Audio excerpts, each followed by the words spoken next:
Jaya Radha Madhava Kunja Bihari.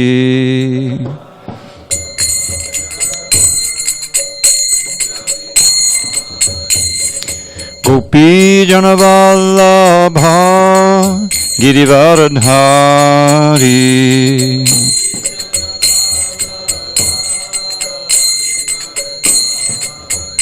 Jaya Gopi Jana Vallabha Girivaradhari.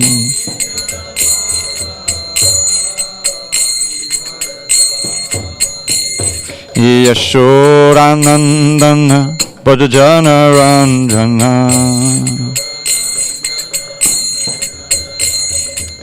Yashodanandana Bhajana Ranjana.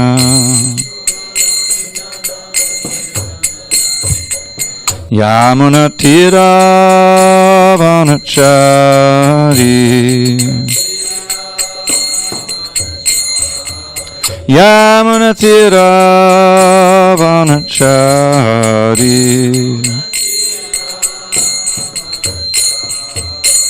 Jaya Radha Madhava Kunja Bihari.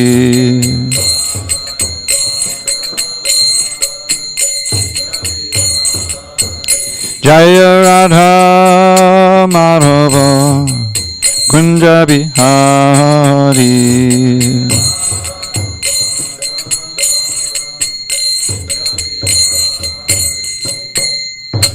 Jai Mr. Bhad Paramahansa Purudikacharya Astroturtha Shri Srimad Divine Grace Srila HG Bhaktivedanta Swami Prabhupada Ki Jai. ISKCON BBT Founder Acharya Srila Prabhupada Ki Jai. Jai Om Vishnupad Paramahansa Purudikacharya Astroturtha Shri Srimad Divine Grace Srila Bhakti Siddhanta Saraswati Thakur Ki Jai. Ananta Koti Vaishnava Ki Jai. Namacharya Srila Haridas Thakur Ki Jai.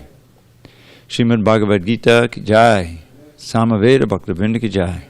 All glories to the assembled devotees. All glories to the assembled devotees. All glories to the assembled devotees. All glory to Shri Guru and Gauranga.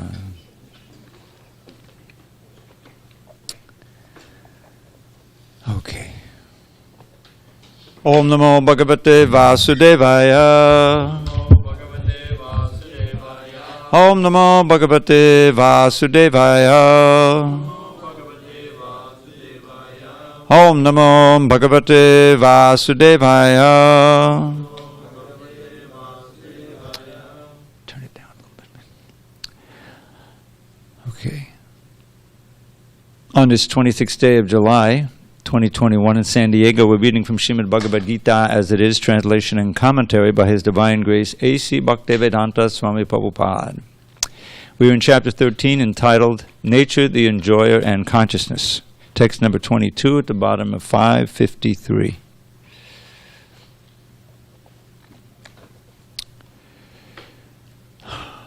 Purushaha Prakati Stohi Bhunkte Prakati Jan Gunan Karanam Gunasangosya Sadasad Yoni Janmasu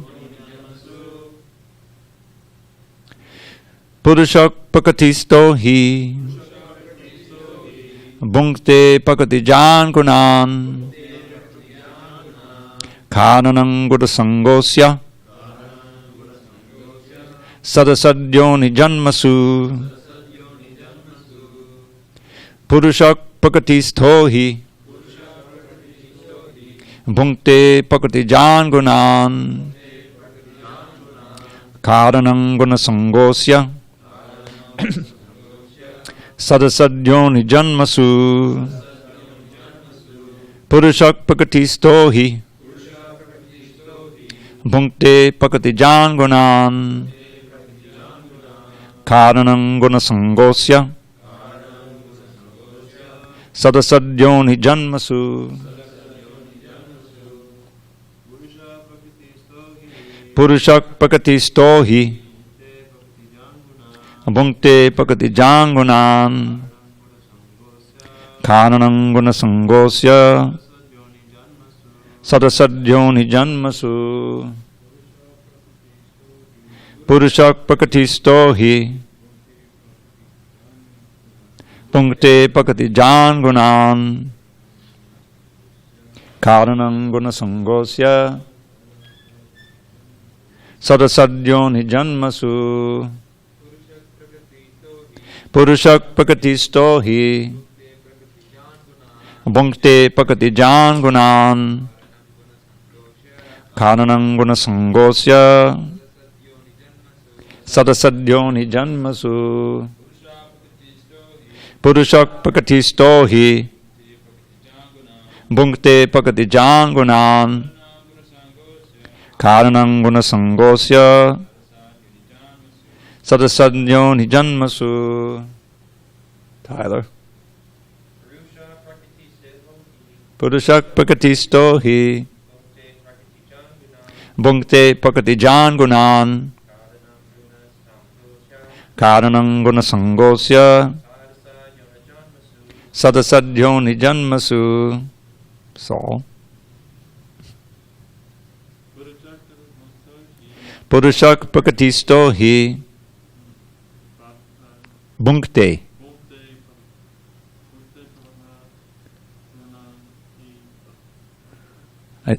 It's okay. You need a little personal tutoring. We'll work on it. Purusha, the living entity, prakatistaha, being situated in the material energy. He, certainly, bhunkte, enjoys, prakatijan, produced by the material nature. Gunan, the modes of nature. Karanam, the cause. Guna sangaha, the association with the modes of nature. Asya, of the living entity. Sat asat, in good and bad. Yoni, species of life. Janmasu, in births. Translation. The living entity in material nature thus follows the ways of life, enjoying the three modes of material nature. This is due to his association with that material nature. Thus he meets with good and evil among various species. Purport. This verse is very important for an understanding of how the living entities transmigrate from one body to another. It is explained in the second chapter that the living entity is transmigrating from one body to another, just as one changes dress. This change of dress is due to his attachment to material existence. As long as he is captivated by this false manifestation, he has to continue transmigrating from one body to another. Due to his desire to lord it over material nature, he is put into such undesirable circumstances. Under the influence of material desire, the entity is born sometimes as a demigod, sometimes as a man, sometimes as a beast, as a bird, as a worm, as an aquatic, as a saintly man, as a bug. This is going on. And in all cases, the living entity thinks himself to be the master of his circumstances, yet he is under the influence of material nature. How he is put into such different bodies is explained here. It is due to association with the different modes of nature. One has to rise, therefore, above the three material modes and become situated in the transcendental position. That is called Krishna consciousness. Unless one is situated in Krishna consciousness, his material consciousness will oblige him to transfer from one body to another, because he has material desires since time immemorial. But he has to change that conception. That change can be effected only by hearing from authoritative sources. The best example is here. Arjuna is hearing the science of God from Krishna. The living entity, if he submits to this hearing process, will lose his long-cherished desire to dominate material nature. And gradually and proportionately, as he reduces his long desire to dominate, he comes to enjoy spiritual happiness. In a Vedic mantra, it is said that as he becomes learned in association with the Supreme Personality of Godhead, he proportionately relishes his eternal blissful life. Om Jnana Timarandasya Jnananjana Shalakaya Chakshu Unmilitam Mena Tasmai Shri Gurave Namaha. I was born in the darkness of ignorance, but my spiritual master Srila Prabhupada opened my eyes with the torchlight of knowledge. I offer my humble obeisance unto him and to all members of Sri Parampara. So this verse for me is the heart of this chapter. We've learned, due to Arjuna's question of Krishna, what is the material nature, Prakriti, what is the Purusha, the living entity in material nature who's trying to dominate and enjoy material nature. What is the Kshetra? Very obvious, the field of activity, this body. And the knower of the field, the individual soul. And we also know there's another knower in the field, the Supreme Soul. There's two knowers, Krishna says directly. And we also learned about knowledge from 8 to 12. Text 8 to 12, there's a whole list of 20 elements of knowledge that's important to embrace and follow if we want to get out of this material world and serve Krishna in the spiritual world. And what we'd also learn is the goal of this knowledge. The object of knowledge or the goal of the knowledge is ultimately the super soul, who's an expansion of Krishna. So understanding Krishna is the ultimate goal of this knowledge. And now Krishna is explaining how the living entity is situated and in this material energy, and how and why he travels to different destinations. We're never static. Everything is always changing. The word sat and asat, these two words are very important. Some of you I remember learning this little Vedic motto before I even heard about Hare Krishna. I was studying yoga and different things, and this came up. Asato ma sadgamaya. Have you ever heard that? Amritam ma mrityum mam amritam gamaya. Tamasi ma jyotir gamaya. So what this is actually, there's two ways of understanding it. Prabhupada would always see it as a call. This word ma can be short for me, mom or me, or it can mean not, don't. Prabhupada always said don't. Tamasi ma jyotir gama. Don't stay in darkness, go to the light. This is darkness. It may be even in bright sunshine. If we're in ignorance, ignorance is known as tamas, the mode of ignorance, right? Tamasa. And so don't stay in darkness, life after life. You have the human form of life. Become enlightened and go to the spiritual world, which is full of light. Don't stay in the asat, the ever-changing world of birth, old age, disease, and death. That's the problem. It's always changing. You can't find a steady position here. Even if by great illusion you think you have it made, it's going to change, right? There's always one of these threefold miseries coming at you. Time is pushing you toward the destruction. But we ourselves are sat. We're eternal. We're never born, never die. So that incompatibility of the sat within the asat causes anxiety, more or less.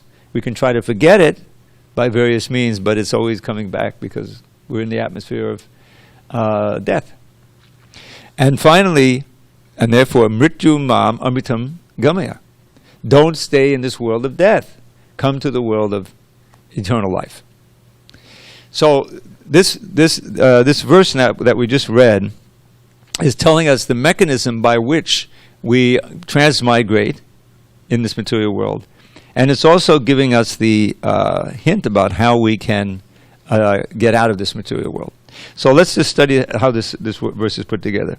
Purushak prakatisto hi. Now, in this case, the Purusha is the living entity, the enjoying living entity, who by nature is energy, prakriti, right, with the marginal energy. Krishna describes in the 7th chapter. Apade mitastunyam prakriti vidime param jiva bhutam mahabaho yedam dhyate jagat. Besides this lower energy, earth, water, fire, air, ether, mind, intelligence, and ego, progressively more subtle, but all material.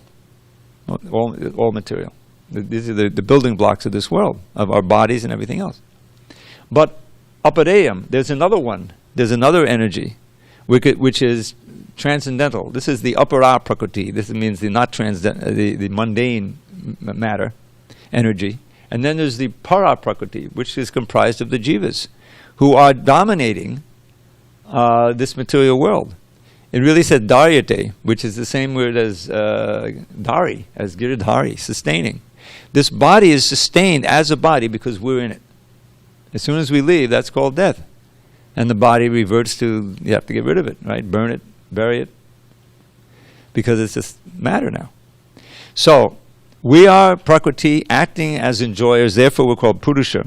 And there were Prakriti Stohi. We're within material energy, Prakriti Stohi. Now, the word Bhunkte, I mentioned this earlier.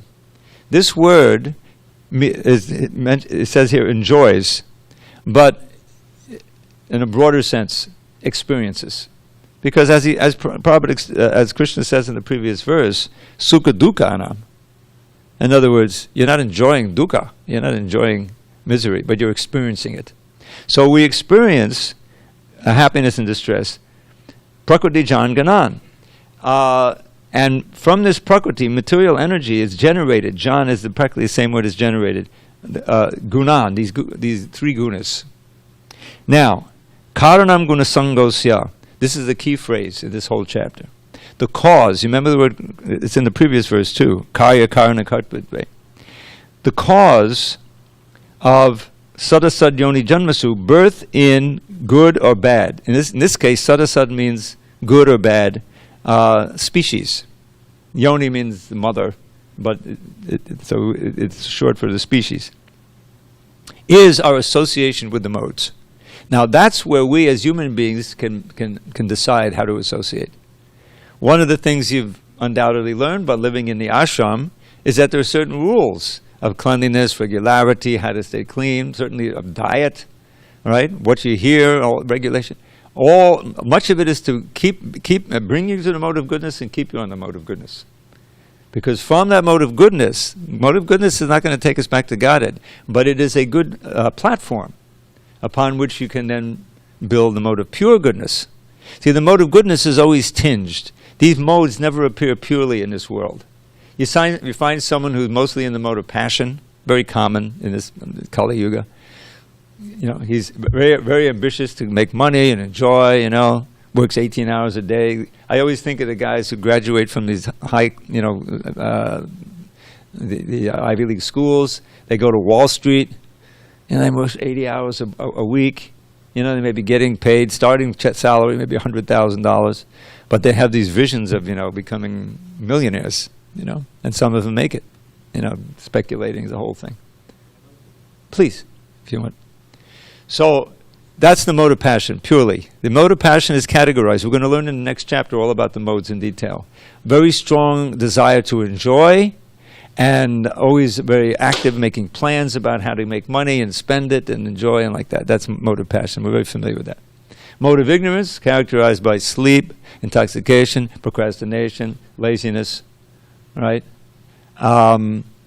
Dirt, you know. So you'll generally find people who are in the mode of passion, they can also fall into the mode of ignorance and go partying, and they get, you know, wasted, as we, you know, you say. I don't know if they still use that term. But intoxication, you know, that's part of your enjoyment, but can easily go right off into just madness and illusion and sleep, right? So mode of passion, mode of ignorance, they vie for each other in many personalities. Some people are totally mode of ignorance. I live down in these apartments here, on, you know where I live, 4452, the corner of Dawes and Hornblende. Well, just like a half a block away, there's a little encampment there of the homeless. And, you know, I mean, one guy walking around, he's obviously mentally not there, you know, you can see. Luckily, he's not dangerous, but he's just, you know, talking to himself and just has that crazy stare, it's unclean. This is low mode of ignorance, solid mode of ignorance. There's not much passion left, just surviving, and, you know. So, but if you have some of them together, you can decide, no, I'm going to cultivate the mode of goodness. Now, I like, you know, I've been around a long time, and I can, my little passage to Krishna consciousness can, you know, it can be illustrative. I was pretty much, had some depression, you know, my plans in college didn't work out, and this and that, and so I had this low-grade job, you know, I made, believe it or not. Now, this was back in 1966. Yeah, 66. From the year Prabhupada came to New York, I was living 40 miles away, but I was a million miles away by my consciousness. And so I was, you know, and I was a smart kid, you know, I was second in my class in high school. I got like 750 on the SATs. I got into Chicago, which is practically like an Ivy League school. I had a full scholarship. But it wasn't happening for various reasons. I won't get into the details. So I dropped out. What am I going to do? I got a crummy little job, started working, you know. So anyway, it went on like that. I kind of went here and there. I wouldn't know what I was doing, you know. And at a certain point, I was living in New York City, believe it or not, 2 blocks from Tompkins Square Park. Does that name ring a bell for anybody? I was just right there in the middle of it, Lower East Side, 9th Street, you know. But and I would see the Hare Krishnas. They would come because I was like somewhat of a street musician. I played the flute. Sometime I'll bring my flute over. I'll give you a little riff. I think you heard. There's some flutes in here. The bamboo flutes. So I would go out on the street and play, you know. And so I was always looking for a good beat. And sometimes I would hear that jink, tink, ting, and beat, you know, that sounds pretty good. They got it together. So I'd go, oh, God, that's just the Hare Krishnas, you know, I can't play. And then I would go over to the park and I'd find some guys, you know, drumming, you know, for hours, you know. I'd play with them. So at a certain point, believe it or not, you know, I didn't have anything going on with the diet. I think I wasn't vegetarian. Anyway, so they were selling these oysters on the street, raw oysters, that they just fished out of the East River of New York, you know. Anyway, I ate some of those and I got serious hepatitis. I was in the hospital for a month. It was just when the so-called moonwalk happened. I remember watching it on TV. It was July '69 at that point, 3 years later. And I was enlivened by that. I mean, I didn't doubt that it was happening, you know. Oh, we're walking on the moon, wow, you know. But basically, I was very depressed, you know. In there a month, came out, you know. So I figured I needed some way of getting my health back. And I had been exposed to to little yoga. It was just starting to happen, Hatha yoga, you know. Ravi Shankar and such. So I said, why don't I try this yoga thing, you know. I felt I could do it. I was kind of skinny, and I could do it. So where am I going to go? New York City. I lived just 25 miles away. So I went to the city, and I found many of you, I don't know if you are familiar with, some of you know Amala Bhakta Swami. Yeah. You know, he's done a lot of recordings, wonderful recordings of Shastra. He was a yoga teacher at that time. He didn't have anything to do with Krishna consciousness. And I think his name was Shiva Prem Swami or something like that. And so I started going there. And I started eating raw food, and I became a vegetarian and doing yoga, you know, and we were chanting mantras just to help us meditate. I didn't know what it meant, you know. But it kind of brought me out of the mode of mostly ignorance and somewhat passion toward the mode of goodness. And it changed my whole outlook on life, and I became more and more interested in yoga, and eventually, you know, found the Hare Krishnas like this. But my experience over the years is that if someone is a vegetarian already, they are more likely to be interested in the philosophy. Not you know, you can become a vegetarian here, obviously, but it changes your whole outlet, and that's why it said, there's a verse, Nivitta Tarsha Rupagiyamanan Babashada Trotamano Biramat Kautama Shloka Guna Navarat Puman Vadajeta Vina Pushugnat. This is like the second or third verse in the whole 10th canto. King Pariksit speaks it. Don't forget, he's listening now. He's in the 10th canto. He's been sitting there for 7.5, 8 days now, right? And not eating, not sleeping, not drinking, just hearing, drinking in the nectar of Bhagavad Gita. So he's speaking to Shukadeva Goswami, and he's saying, "Oh, now please, you know, tell me about Krishna's Leela, because the 10th canto is, you know, the heart of the whole thing. Samam Bonam." So he gives this very important verse, it's often quoted. And he's saying that Nivitta Tarshayar Upagiyamanad Bhavachada Shota Monomiramat Ka Uttama Shloka Gunanavarat. Uttama Shloka Gunanavarat. Now, does anyone know what the Uttama Shloka is the name for Krishna? Means best of shlokas. Uttama Shloka means he who's glorified with the most beautiful poetry. Krishna, that's the name for Krishna. So he says, the beautiful shlokas, vibrations that glorify Krishna's qualities, etc., when uttered by those who are free of all material desires. Tarshaya means thirst, and it can also mean just desire in general. Nivritta Tarshaya, those who are free of material desire, whose desire is only to please Krishna, pure devotees. Upagiyamanad, when they're chanting and singing the wonderful Krishna Katha, It acts like a, what is it, bhavaushadhi. It acts like an herbal remedy to cure the disease of birth and death. You remember how I said that asat asat, right? Isn't that's in this verse, sat asat. That asat means not steady, it means ever changing. The word bhava, as in bhavasagara, the ocean of birth and death. We're trying to get out of this ocean, very dangerous. Bhava also means change, constant change. That's what this world is all about. Is because pushing you on toward destruction and then a new birth like that. So here he's saying that bhavaushadhi, it cures the disease of change. In other words, you become to your eternal platform. Go back to God. And it's not aushadhi literally means a medicine, herbal medicine. But it said Shrota Manobira, it's not a bitter medicine, it's delightful for the ear and the mind. In other words, it's Krishna, it's Hare Krishna, That's the medicine. If you actually get into chanting, even if there's no dancing or anything, it's not bitter, there's actually a sweetness there, and it gets sweeter and sweeter as you get purer and purer. So then he says, here's the heart of the whole verse. Who would give up hearing such sound vibrations, which is a wonderful medicine to take you out of all the suffering and give you more and more progressive ananda, in relation to Krishna. Who would give it up? But puman varajeta vina pashugnat, except a pashugna. Now pashugna has two meanings. One is literally a killer of animals, and this brings us back to the idea that if you're a vegetarian, you're more receptive to the message. Because if you're always killing animals, it's a vicious thing that you're doing, and that affects your consciousness tremendously. But it also means killing oneself. In other words, if you're an impersonalist, that's tantamount to committing spiritual suicide also. So that sets up the whole 10th canto, because the 10th canto is completely pure nectar for those who are bhaktas who can hear it. So, back to our verse here.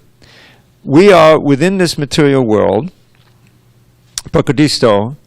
We're experiencing the modes of nature which are generated from material prakriti. And karanam gunasang, as we associate with those modes, that will determine our destiny in higher or lower births. So much of Krishna consciousness is lifting us out of the lower modes progressively, not artificially, by the process of sadhana bhakti that naturally does it. Cleanliness is part of it. That's what we sing every morning, right? What is it? Third verse.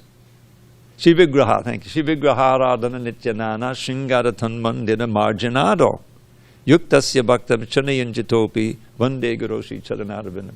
Now I think what I'm going to start to do, we used to do this in this class, I've been doing this for a long time, is go over periodically. We have a good group here, who most of you, practically all of you, not all of you, are attending the Mangalarti. And the heart of the Mangalarti is the Gurvashtaka. Notice that it's the U becomes a V in Guru Ashtaka. 8 verses about the Guru. Why? Because when you have a U at the end of one word, and the next word begins with a vowel, that U becomes a V. So it's Guru Ashtaka becomes Guru Vashtaka. Not Guru Vashtaka, not Guru Ashtaka. So just a little, gradually we'll learn more. So we can start tonight, I don't think anyone's going to argue with it. And that is to go over systematically the morning program, beginning with the Guru Vashtaka, which is the first thing we sing, so you can understand the meanings. We have all these books. We can pull out those books. In fact, back to Daniel, go get 2, 4, 8 books. I bought those books specifically for this purpose a long time ago. We may need more. So that we can go over and learn the meanings of the words. So when you're singing the song, the meaning is actually there. I was in several temples where after the Mangalarti, we sat there and read the English to the Guru Vashtaka. But it's kind of it takes some time, and we don't usually do it. But that means that mostly you're not really understanding when you're singing, to be honest, So we'll go over this one first, because this has the idea of keeping the temple clean, which keeps everyone in the mode of goodness. See, this is the whole idea. When you're living collectively like this, what you do affects not only you, but everyone else. So it's a real act of mercy and service to help keep everything clean. I'm sure that's part of your duties, and when you do it nicely, that's Krishna consciousness. So what this verse says, let's see if I can analyze it. You can tell me if I'm making a mistake. All right, I'll take one. We have enough? Now we only have one short.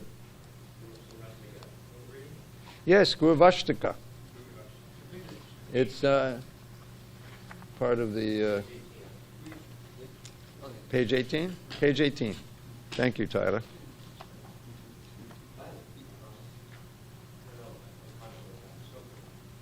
Okay, everyone's got a book?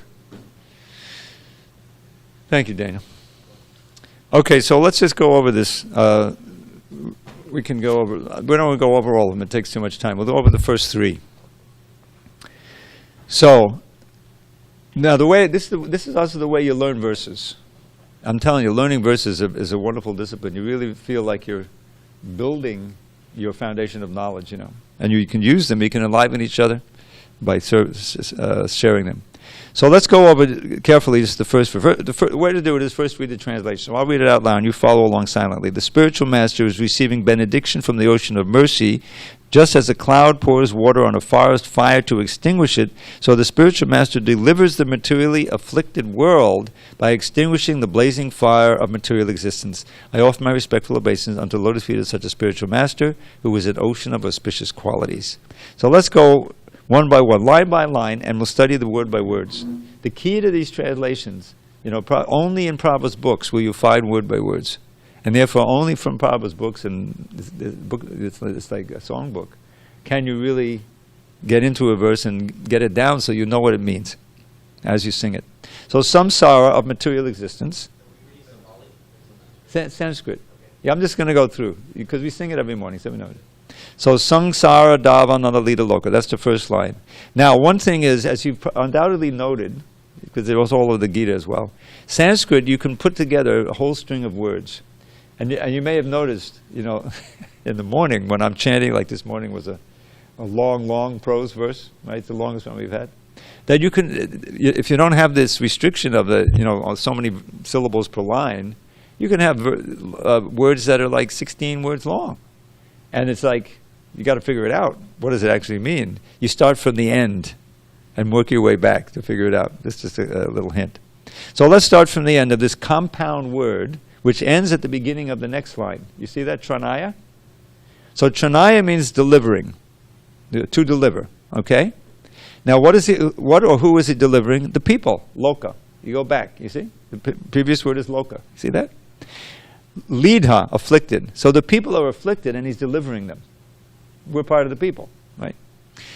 Tranaya, Lidha loka. What are they afflicted from?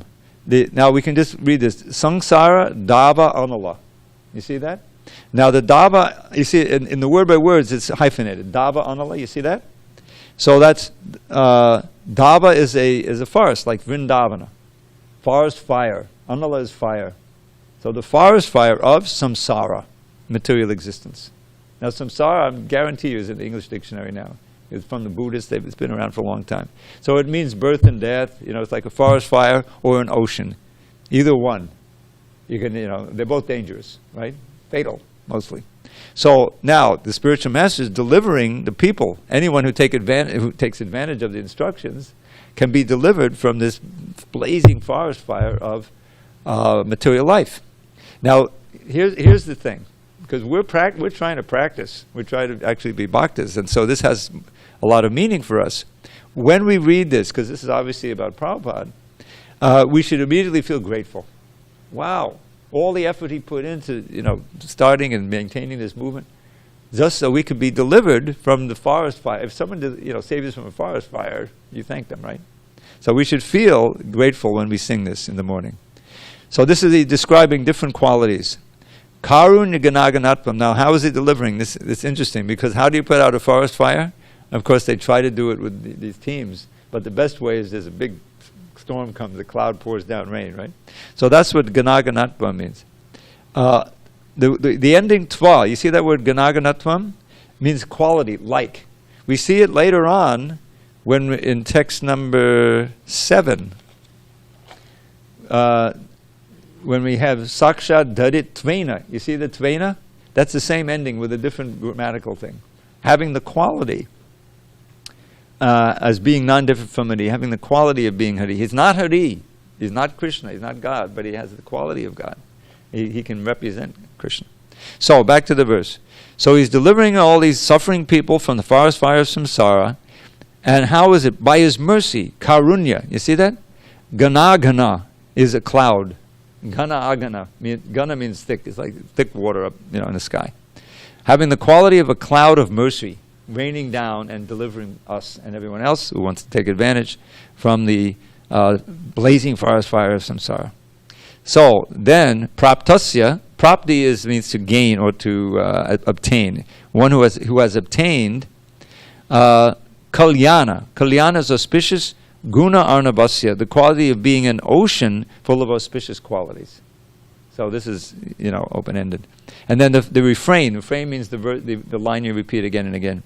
Vande, I offer my obeisances to Shri Charana Arvindam. Charana is the feet, Arvinda is a word for lotus. They were like, I counted them one time, over 20 verses for lotus in Sanskrit. There's a lot of verses.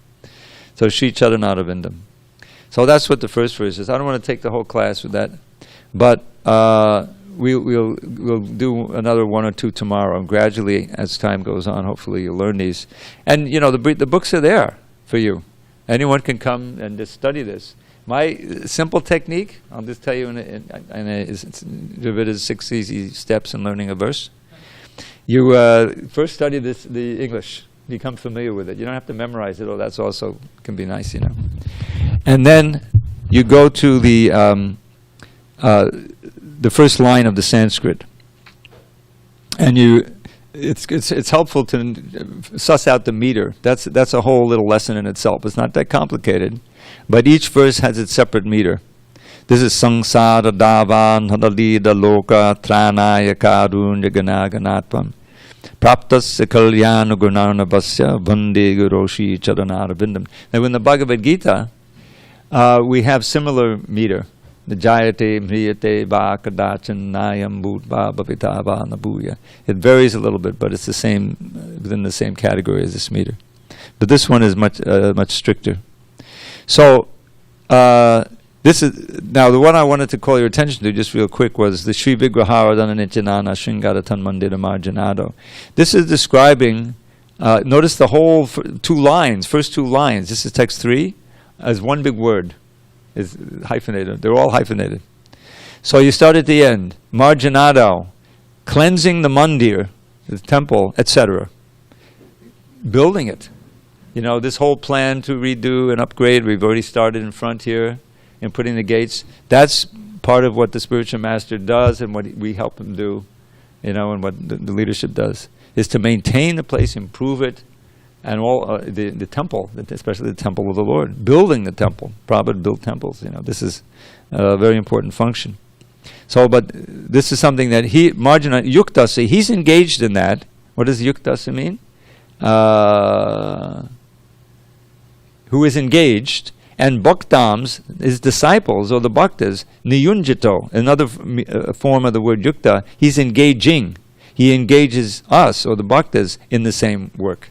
So it's the whole thing he's doing, and we're helping, and that's how, and he's serving Krishna, we're serving him, we're serving Krishna.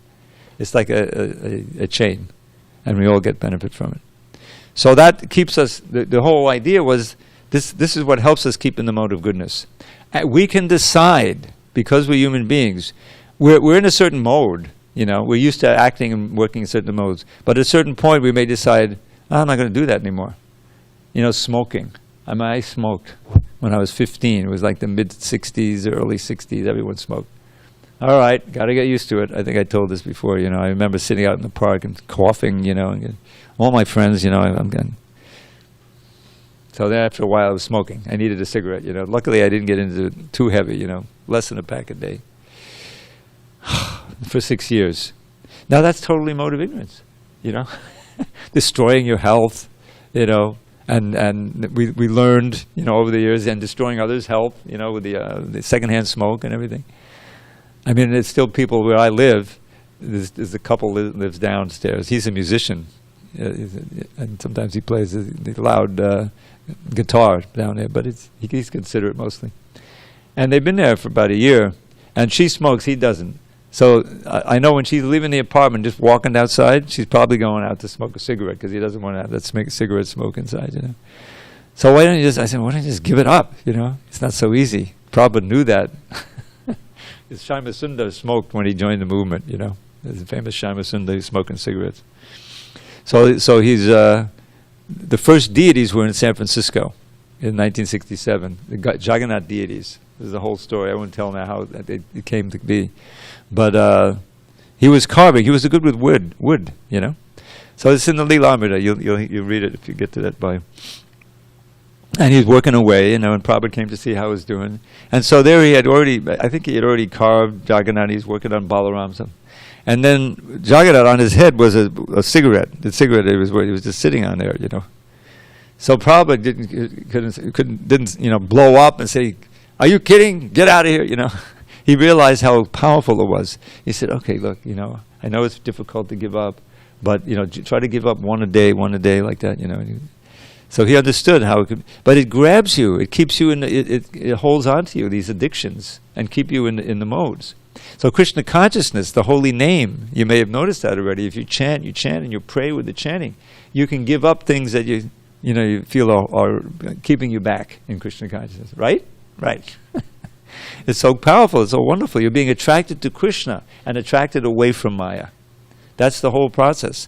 And when you get to be, so that all of you attracted is to Krishna, and you no longer, you know, have any taste for Maya. You know, you've heard this famous verse already from Yamunacharya, where he's remembering he was a great king who became a great devotee. He was actually a great devotee. Then he won this debate and with the king's pundit, and the king had promised him, he was just a boy, said, if you can beat my pundit, I'll give you half my kingdom. No one thought it was possible. He won the debate, and the king, you know, gave him half the kingdom. So now he's a young man with a big kingdom. So he kind of, his bhakti went in the background, you know, and he was a king for a while. Then one of his old friends from the bhakti days visited. He said, "Oh, so-and-so Das, how are you doing?" "Fine, hey, let's take a walk." Sure, let's take a walk. So what he was doing? He was reminding him of all kinds of shlokas that they used to know back in the ashram. And he was getting into it, and they just kept walking. He walked away from the kingdom. And he went back. Yeah. And he became a great acharya, Yamunacharya. He was spiritual master of Ramanujacharya, you know. Anyway, it's a great story. So in this Bhagavad Gita, twice this verse is quoted in the purport. So someday you'll learn the Sanskrit if you're interested. It's far out. Yadavadi mamacheta Krishna padadadinne, you know, navanamanasadhaman yudjitam rantamasit tadavadi patanadi sangame smaryamane bhavati mukhavikaru sushtunishtivanancha. So Prabhupada, you know, English was a second language, so he would, instead of saying spit, he would say spite. He would say spite on it. So he's saying here in this verse, ever since I have been enjoying ever new mellows and tastes of serving the lotus feet of Krishna. Since that time, whenever I remember, you know, my dalliances with women, because, you know, as a king you have so many opportunities, so my face turns into disgust and I just spit at the thought. In other words, that was, you know, that's real detachment. That's vairagya right there. Not only lack of raga. Vairagya means you don't care, you're not attracted anymore. But positive distaste and disgust for Maya. And you can only get that when at every moment you're relishing the nectar of Krishna consciousness. But even in our neophyte state, we experience that to some degree. And we should know that that can be churned and can be thickened till more and more if we're strict and we really cultivate Krishna consciousness. So that's what this verse is all about. I don't know if I'm getting in trouble with Vijay. Vijay Krishna, you there? Not today. Okay. So here this verse, Krishna, Prabhupada, as Prabhupada explains it so wonderfully, we are put into various bodies according to the modes of nature that we are in, which determines our activities. Your karma is your destiny, right? All of this is going into your subtle body. It's all being recorded by the devas, by the super soul. There's no accidents. And so you have a certain amount of happiness, a certain amount of distress that's plugged in. If you're a very kind person, you go out and help others. You know, you may not know any Vedic mantras or anything, but then that's going to come back to you in your next life. But we don't want any of that kind of good, so-called good karma, because you got to get the good. You got to receive the goods back. I mean, you have to take birth again, and who knows in your next life? According to your association, you may become a vicious, vile person, and then you can lose the human form of life. So with the proper direction and discipline, we can systematically purify our whole existence and rise up to the mode of goodness and even pure goodness, and then we can our path back to God is wide open. So this is why this verse is so important. It's so practical. I mean, we know you live in this world. We're surrounded by the mode of passion and ignorance. I mean, I'll tell you, when I grew up, we had folk songs and we had jazz and we had some people who listened to classical music. I mean, it's still probably going on. But the popular music is like, is it music? I mean, there's hardly any tunes going on. It's just somebody talking with, you know. Now, there's one thing if they're doing Rupa rap. That's another thing, you know. You can do the talking. But this is like worst mode of ignorance coming out. And it's going on and on. I thought it would be a fad. It's now like 20 years doing this stuff. In other words, the modes of Kali means modes get lower and lower and thicker and thicker. And it's just, so we don't have any time to waste. We're fortunate to know this, and we can decide and get the spiritual strength to say, no, I'm not going to do that. I'm going to put my mind here and cultivate this knowledge and gradually become fixed in the mode of goodness. We want to become fixed, you know.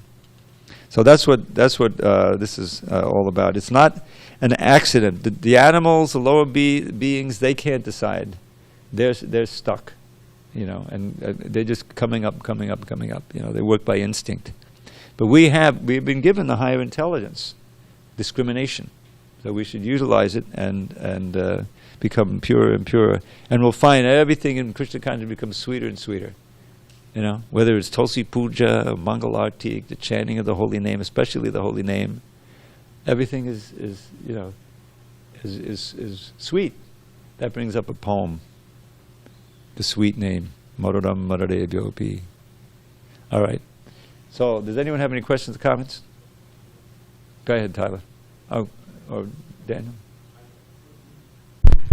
Okay, the question's about Shuddha-sattva, pure goodness. Yes. So, is that a material state, and then also how do we achieve Shuddha-sattva from the mode of goodness, and then how do we achieve bhakti yoga from that platform? And then also, can jnanis and karmis get to Shuddha-sattva? No, actually Shuddha-sattva is a spiritual state. It's also known as the Vasudeva state. Just as, you know, by now that Krishna's father, you know, his actual father was Vasudeva, and his name is Vasudeva. So it's a way in Sanskrit that you indicate someone's identity. There's something with the vowels in the father's name, Dhritarashtra. So all his sons, he had 100 sons, right? They're known as Dhartarashtrans. You can see the relation between the word Dhritarashtra and Dhartarashtra. So the Vasudeva state means where Krishna appeared. So Krishna appeared as the son of Vasudeva, so he's known as Vasudeva. So the pure goodness is only available through the discipline of bhakti yoga, you see? Because goodness in the material world is always tinged with the other modes. That's explained in the next chapter, how the modes of nature work. The material mode of goodness is described. That also conditions you by the happiness and knowledge that you get there. In other words, material happiness. I mean, what's the material happiness in the mode of goodness? That would be, you know, fine music, ballet, something like that, or being a vegetarian. Now, being a vegetarian is, as I said, you're more likely to be receptive to, you know, the Krishna consciousness. But still, you don't have to be. You know, you can be a vegetarian and just try to live out in the country and be, you know, like that, and not have anything to do with Krishna consciousness. So that is Krishna consciousness that helps us to come out of those modes and to transcend them. Otherwise, we're going to, you know, we may be in the mode of goodness and that we may go up to the heavenly planets even, you know, but we're not going to be released. And eventually we'll come back down here and who knows what will happen, you know. So to really be on the safe side, We have to focus on the Krishna consciousness, and part of it is staying in the mode of goodness, because it's more. In other words, it's like you can be. You know, you have to pass the Kṛṣṇa test. You know about the Kṛṣṇa test? Yeah.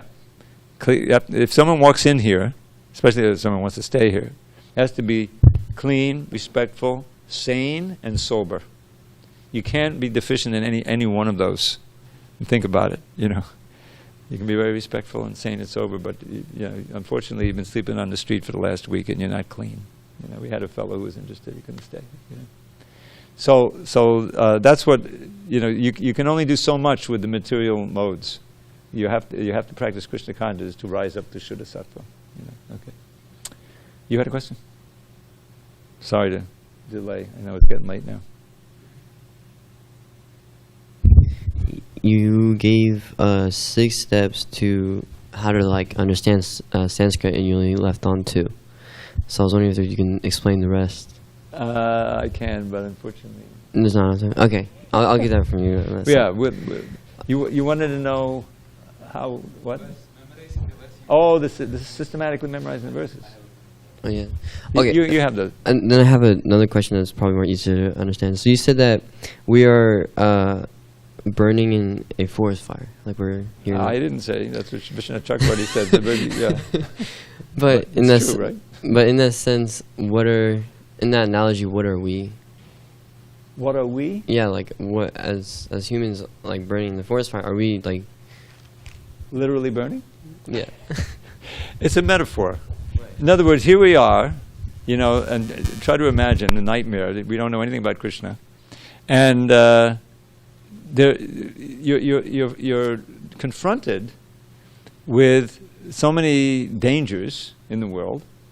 There's some pleasures you can get, you know, but ultimately there's the threefold miseries. Just like this pandemic, you know, I don't know which one of the miseries is it, adhyatmic, or is it adibautic? They're not living entities, it's viruses, but it's there. It's dangerous. And there's the forest fires and the floods and there's the tornadoes. I mean, it's all coming at once now. So this is like, you know, forest fire is just a metaphor. What's the forest fire? It's a very dangerous place where there's fire everywhere. There's no way out. You know, that's really what the material world is. All of this entertainment and all of this, you know, trying to enjoy here is just trying to let you forget for a little while what the real nature of this world is. Dukkhalayam shastratam. This is why it's so nice to know Shastra, a little Shastra. In the 8th chapter, Krishna describes this world, very famous phrase. It's an abode of dukkha, misery, and it's temporary. Meaning that even if you're able to avoid the dukkha for a while and find a little, you know, happiness, don't worry. The dukkha will come at you again because it's all temporary. The fact that it is temporary is one of the abiding miseries of this world. You know, so therefore, let's get out. You know, what to do about it? Most people say, well, that's life, you know, let's try to enjoy what you can. No. That's not life. This is life. There is hope. You know, that's all it's all about. There really is hope, not in anything material. So we want to get out of this blazing fire or get out of this ocean. And the way to do it is by memorizing verses. And you're going to be one of the memorizers. Okay, but we have no time right now. All glories to Srila Prabhupada. Hari Hari Bol.